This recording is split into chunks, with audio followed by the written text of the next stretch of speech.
Bismillahirrahmanirrahim. Qala syekhul musannif rahimahullahu ta'ala wa nafa'ana bihi wa bi'ulumi fid dharain amin. Al-Fatihah.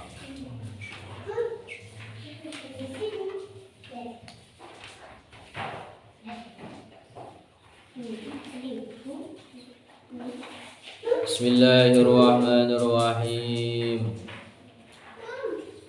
Ayat 105 daripada surat Al-Baqarah. Bismillahirrahmanirrahim. Yawaddul ladzina kafaru min ahli kitabi wal musyrikin ayyunazzala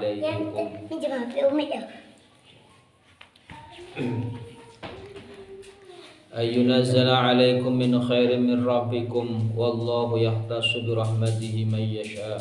Kau begitu. Itu ya 105 ya. 106. Ma nansakh min ayatin aw nunsiha na'ti bi khairin minha aw mithliha alam ta'lam anna Allah ala kulli syai'in qadir.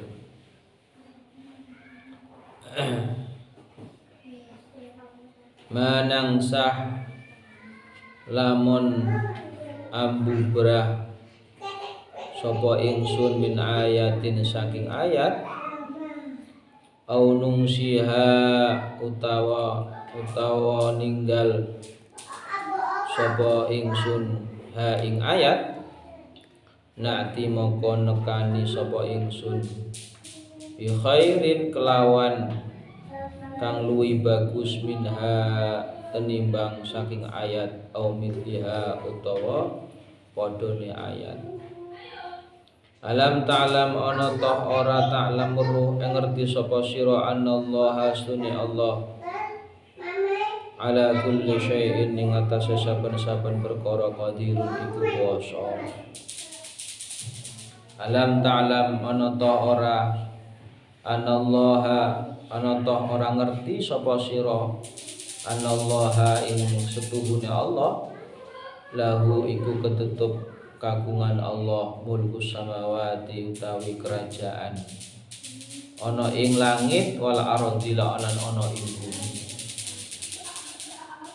Wa ma lakum lan ora ana lakum iku kedue sira kabeh min dunillahi saking saliyane Allah min waliyin utawi kang nulungi wala nasir lan ora kang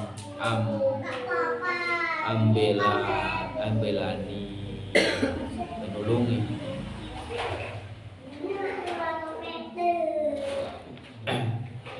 Sambil dilihat saya baca, kamu lihat cara baca nih, jadi ngerti.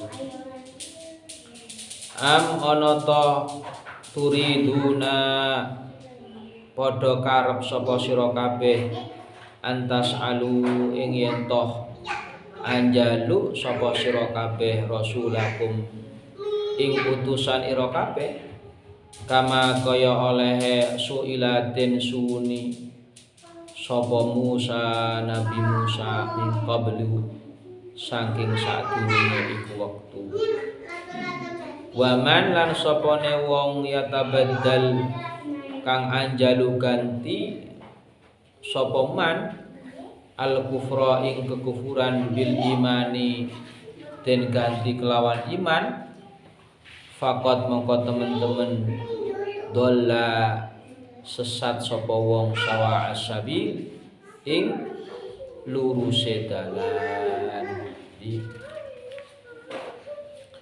surat Al-Baqarah ayat 106 sampai dengan 108 ini adalah menjelaskan terkait dengan bahwasanya Allah itu mampu segala-galanya. Diminta apapun, diminta segala yang ada itu dikei. Di apa yang menjadi keinginan kita itu sudah tahu sebenarnya. Cuman bagaimana itu dikabulkan itu bergantung kita. bergantung awake dhewe. Awake dhewe iki nyambungi maring Gusti Allah apa enggak? Ana hijab apa enggak? Hijab iku penutup. Penutup antara kita dengan Allah atau tidak. Nek ana hijab maka ya ndak terdengar apa yang menjadi kerenteke hati. Nah, bagaimana membuka hijab itu? Itu dengan melakukan ibadah-ibadah. Sholat itu kan sebenarnya sholat itu kan komunikasi. Komunikasi kita kepada Allah. Nah, itu sebagai apa? Sebagai cara untuk membuka hijab. Jadi kerenteke ati nawe dhewe iku didengar karo Gusti Allah. Sak kerenteke didengar. Nawe dhewe iku sak kerenteke ati iku si ana hijab, maka ndak akan mungkin didengar. Salah satunya dengan sholat. Tuh, aku ini sholat, tapi kok si ngene, si ora didengar keinginan saya. Ada beberapa kemungkinan. Kemungkinan yang pertama, kita orang itu masih belum benar. Ibadah WD sih benar. Ya, hal-hal ibadah yang kita lakukan itu masih belum benar. Maka ketika kita belum benar, apapun sak kerenteke ati ya enggak turuti. Kenapa? Ana hijab itu. Ada hijab. Sehingga ketika kita itu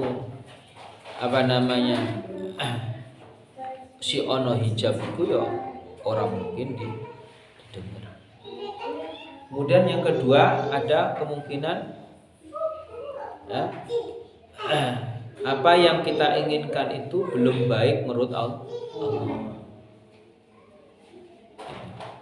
Belum baik menurut Allah.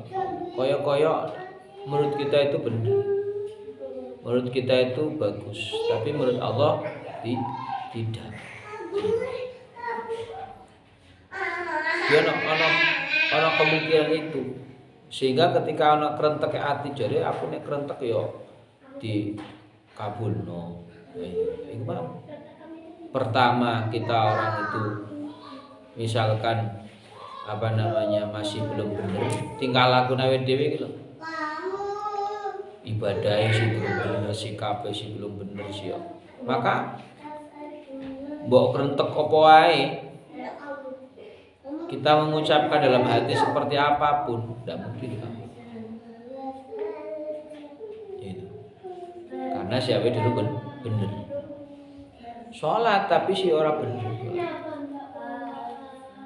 Sehingga sholat hanya bentuknya olahraga tok. Jadi kemudian yang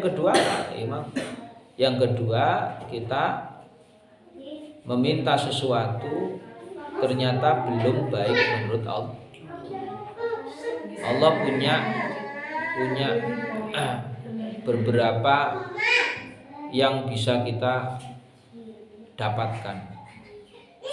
Oh, mintanya A, tapi menurut Allah baik yang B bukan yang A. Wadda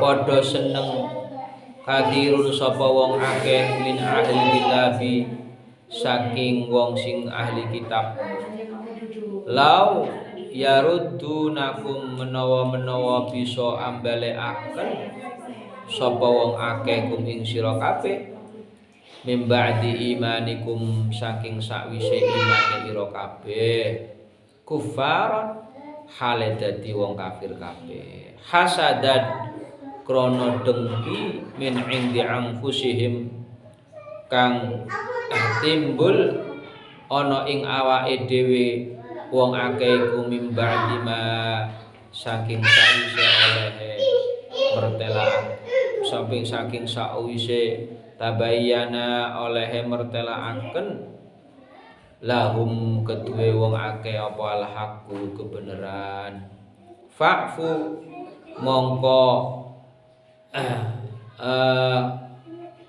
mongko ngapura sapa sira kabeh, wasfahu lan ngapura sapa sira kabeh, hatta sehingga ya'tiya lekani sapa Allah bi amrihi kelawan pengendikane Allah. Innallaha sak temene Allah ala kulli syai'in ing atase saben-saben perkara iku qadirun iku zat kang kuwasa. Surat Al-Baqarah ayat 109 ini ya menjelaskan berkaitan dengan orang-orang yang ahli kitab. Dahulu itu ahli kitab itu orang ya kalau zaman saiki kiai. Kitab Taurat, kitab Injil, kitab Zabur. Ya zaman saiki kok kiai lah. Mereka itu menginginkan orang-orang ya untuk kembali lagi yang namanya dalam kekafiran. Kenapa? Karena mereka itu ada sifat iri dengki. Ya, ada sifat iri dengki. Yang dimana orang-orang itu mempunyai sifat yang tidak bagus. Wis jelas. Orang-orang kafir itu punya sifat dengki. Sebagai contoh itu kanjeng Nabi itu kan diutus oleh Allah Subhanahu wa taala. Mereka orang-orang kafir itu enggak gelem. Kok Nabi Muhammad sing diutus. Jadi salah satu penentangan orang-orang kafir itu ya sebenarnya adalah kenapa diutusnya kanjeng Nabi? Ya dari kalangan Quraisy, Bani Hashim itu. Kok enggak yang lain? Kok enggak Bani Israel? Ya dengki karena mereka dengki iri. Maka sifat dengki, iri dengki itu yang tidak diperbolehkan. Koncone duwe HP anyar pengen. Koncone punya ini pengen. Koncone sukses pengen ini pengen. Ini sifat yang tidak bagus. Ada sifat dengki itu. Nah, kalau kita punya penyakit iri dengki itu maka kita itu sebenarnya termasuk yang dihijab. Non, sudah duduk yang bagus. Ikut ngaji.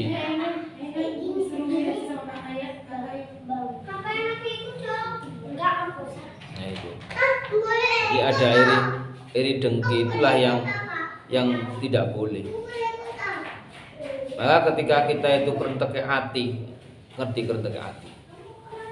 Ngomong ning awake ning ngomong atine dhewe lho, aku pengen iki, pengen iki, pengen. Iku kerentek hati. Nek si ono sifat iki iri dengki, ora bakal dirongokno betul. Kok kamu minta apa ae ora bakal tembus. Ya kan hijab iku mah. Ada hijab yang kita orang itu ada di situ terdapat penyakit-penyakit yang sehingga tidak ada didengar oleh Allah Subhanahu wa taala. Jadi penyakit iri dengki sebenarnya dulu. Dan Allah tidak akan pernah senang dengan orang yang mempunyai penyakit iri dengki itu tadi satu Gusti Allah Subhanahu wa taala. Allah tidak akan pernah menyukai orang itu mempunyai penyakit yang namanya iri dengki. Coba nih kamu iri dengki dengan temanmu, gue sapa ae pengen ya apa carane kancaku iki ya ora mulya ngono. Ya apa kancaku iki ya nikmate dilangno Gusti Allah. Nah wis kaya ngono, akhirnya apa? Yang ada kebencian. Oke. Ning atine benci mangkel ning kanca wis kaya kancaku ngene ya. Iso ngene ya iso muncul. Nah, ketika sudah ada iri dengki, ada sifat kemangkelan, kebencian. Wis kowe kabeh ana kabeh, akhirnya ada sifat sombong. Kancaku iso ngene aku mosok gak iso. Itu ada sifat sombong. Lah, disitulah ketika ada penyakit hati, akhirnya apa? Ya muga insyaallah dilakukan langsung, diturunkan derajatnya diturunkan. Maka berusaha ya bagaimana kita itu memperbaiki diri, terutama hati. Wis tak kamu itu pinternya kaya apa? Cerdasnya seperti apa? Kayanya seperti apa? Nek atine iki elek, itu ndak akan pernah tentram. Sebaliknya ketika kita itu hatinya itu bagus, itu apa wae enak lancar. Ndak ana rasa iki, ndak ana rasa iki, ndak ana rasa iki. Jadi yang pertama itu hati. Wah, kau cerdas kalian. Cerdas wake. Sing S1, S2, S3, profesor sebagainya. Banyak sekali. Ya. Tapi apakah tingkah lakunya sesuai dengan hatinya? Hatinya apik apa enggak? Nek ana atine apik ya alhamdulillah. Berarti wong pinter tur ngerti. Zaman sekarang itu tidak di apa namanya?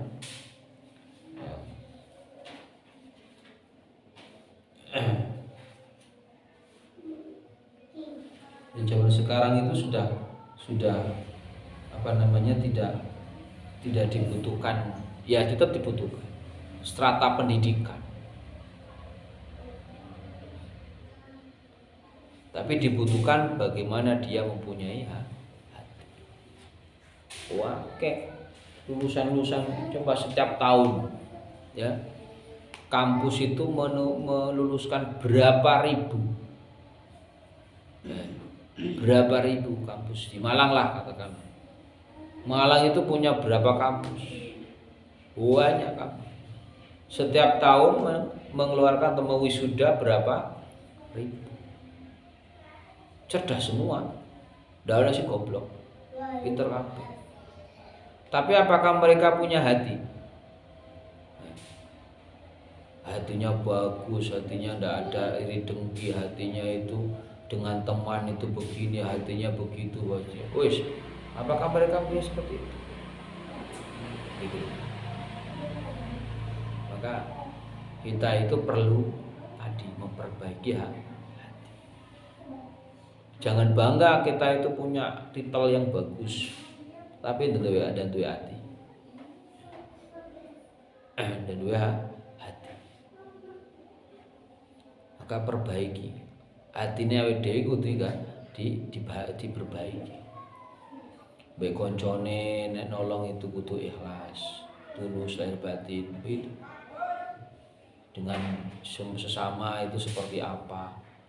Dengan orang itu seperti apa?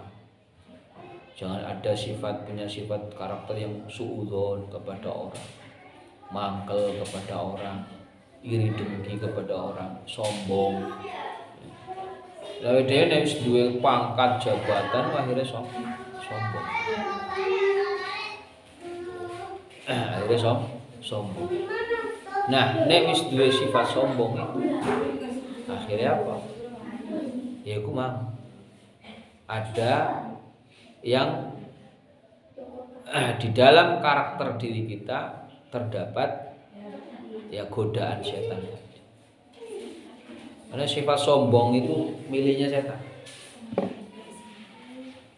setan itu diturunkan oleh Allah dari surga itu karena sombong, punya penyakit sombong, menganggap dirinya paling bagus. Oh, aku pinter, posok, aku terbuat dari api, Adam terbuat dari tanah iso ngene. Lalu ngono, sapa sifat sombong ini muncul setan. Sehingga kita itu ketika terdapat sifat-sifat sombong itulah maka ya kita itu sebenarnya sedang berteman dengan setan. Coba awdw kamu renungkan ya. Nah, saya sering ngomong, renungno. Nek kayak ngene iki renungno, aku iki lapo yo? Aku punya sifat apa? Aku punya sifat apa? Itu renungno. Aku punya sifat sombong, aku punya sifat begini, aku sifat begini, aku sifat begini. Aku kudu renungno. Nah, kalau sudah direnungno wis ngerti awake dhewe iki. Aku duwe sifat seperti ini. Ya. Terus bagaimana? Apakah mau diteruskan atau diperbaiki? Kan ono pertanyaan. Nek mau diteruskan ya monggo, berarti tetap konco setan. Nek mau diperbaiki berarti berusaha untuk menjadi teman malaikat. Kan ning awake dhewe kan ana beberapa di samping kita ada setan, ada malaikat. Sing jaga awake dhewe iku ada setan, ada malaikat. Lha nek awake dhewe iku berlaku kaya berlakune setan berarti kanca setan. Pada saat itu kanca setan. Tapi nek awake dhewe perilaku yang bagus maka sebenarnya kita teman malaikat. Yang tahu siapa ya Widi? Yang tahu Widi. Maka perlu kita orang itu setiap hari itu merenungkan diri kita. Si ono sifat apa? Sifat yang tidak baik dalam diri kita. Oh ono apa iki? Ndang diperbaiki. Ojo terus-terusno. Nek diterus-terusno, ya akhirnya apa? Ya sing rugi awake. Tapi ketika kita bisa sudah mengetahui sifat kita, kemudian oh aku kudu tak perbaiki iki. Akhirnya semakin menjadi hari-harinya melakukan sesuatu yang baik. Hari kita melakukan sesuatu yang dianggap diberi pahala. Kenapa? Karena kita melakukan sesuatu yang baik. Nah, terus setiap hari. Ini poso-poso kayak ini. Poso-poso ini ketika kita melakukan sesuatu yang baik dengan tulus lahir batin akan diberi pahala oleh Allah Subhanahu wa taala berlipat ganda.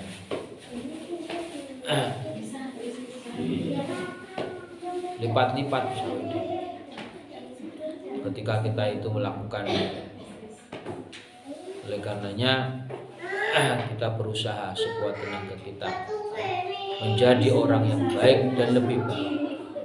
Jauhkan sifat-sifat yang itu mengindikasi sebagai kita itu berteman dengan setan. Kita berusaha ya menjadikan diri kita orang-orang yang baik yang berteman dengan malaikat, sehingga setiap hari kita selalu diberi bimbingan, tuntunan, arahan oleh Allah Subhanahu wa taala. Wa aqimus shalah wallahu a'lam bissawab. Shadaqallahul adzim. Al-Fatihah.